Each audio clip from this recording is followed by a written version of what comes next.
The experiment created by Sarah B. Kirkweg, called The Effect of Music on Memory, studied the effects of different music genres on a group of psychology students while analyzing a specific image.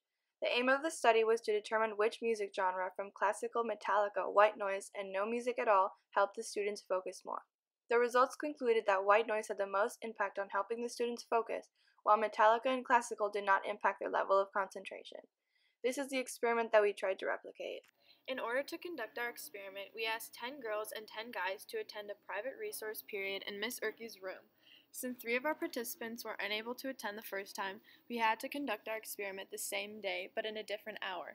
For our experiment to be considered ethical, we had to take things into consideration, such as our participants being 16 or older, voluntary participation, and no one cheating, meaning that no one from another group could see the image being tested on. The independent variable was the genre of music being played, while the dependent variable was the memory of the image.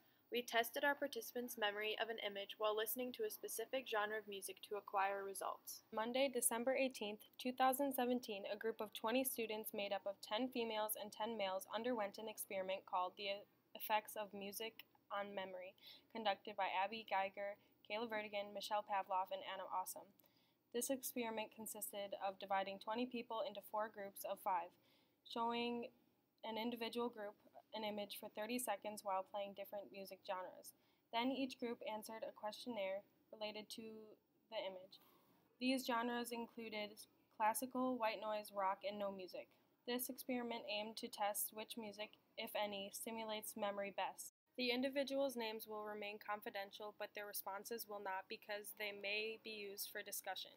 Individuals were allowed to withdraw from the experiment at any given moment. Our final results concluded that listening to rock music would have the greatest benefit for retaining information. The participants included in this group answered 35% of the questions correct. Classical music came in second place with 34% of questions correct, and last was a tie with 32% between white noise and no music at all.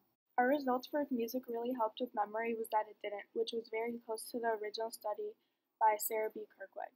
Our study showed that human behavior was influenced because people were seated next to each other, which leads us to some limitations from our project. A significant limitation was the setting of the experiment, which was in a crowded room full of distractions. In the future, we would find a secluded room to perform this experiment. We would also use a larger amount of people in our experiment to increase accuracy.